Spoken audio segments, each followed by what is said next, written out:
Hello बच्चों, चलिए प्रश्न को देखते हैं। श्रेणियों के n पदों का योग ज्ञात कीजिए। 1+1+2+1+2+3 डैश डैश डैश। तो हमें क्या करना है? श्रेणी के n पदों का योग ज्ञात करना है। तो सबसे पहले हमने मुख्य अवधारणा देखी। देखिए मुख्य अवधारणा, तो मुख्य अवधारणा के अनुसार हम यहाँ से बोल सकते हैं कि यदि हमें किसी भी समांतर श्रेणी, देखिए समांतर श्रेणी, श्रेणी जिसका जिसका प्रथम पद ए तथा सार्व अंतर डी है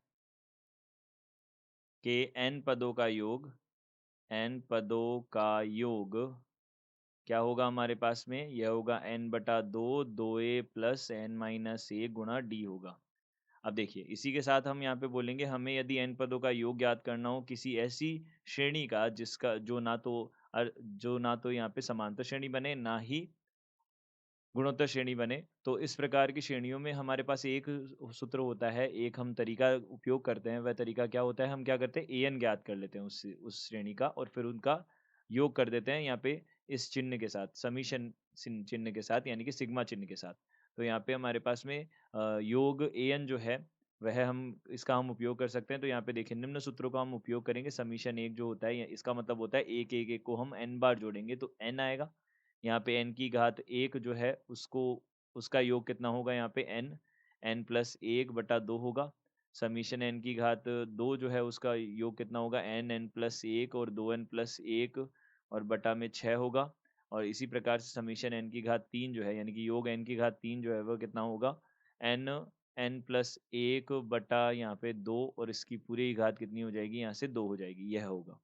तो यहाँ से हमने क्या किया? इसका उपयोग किया। अब देखिए यहाँ पे हमारे पास श्रेणी जो है वह क्या है? एक है। यहाँ पे 1+2 है, +1+2+3 है। यह है हमारे पास श्रेणी। तो इसका सबसे पहले हम nवा पद देख लेते हैं, ठीक है? तो nवा पद जो है वह क्या होगा? इसका nवा पद होगा 1+2+3। देखिए प्रथम पद में एक पद है, द्वितीय में 2 है, तृतीय में 3 है, तो nवे में कितने होंगे?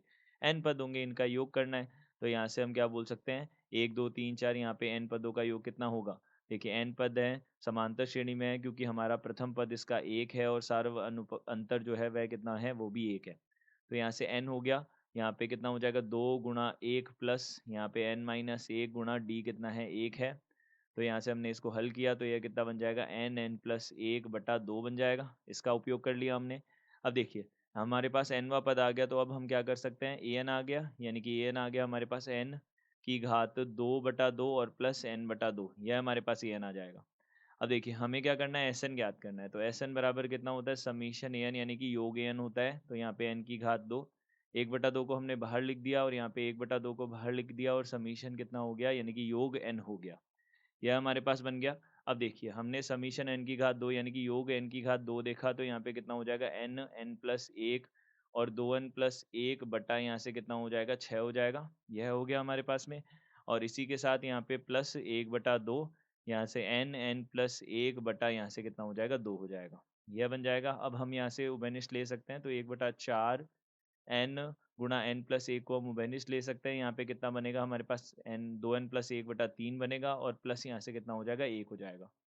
यहाँ से 1/4 n गुणा यहाँ पे कितना हो जाएगा? n गुणा n+1 हो जाएगा और यहाँ से कितना हो जाएगा? 3, तो यहाँ पे 2n+4 हो जाएगा, यह बन जाएगा और बटा में 3 आ जाएगा। अब देखिए यहाँ से 2 उभयनिष्ठ लेके काट देंगे तो यहाँ पे कितना हो जाएगा? n+1 और n+2 बटा यहाँ से कितना हो जाएगा? 6 हो जाएगा।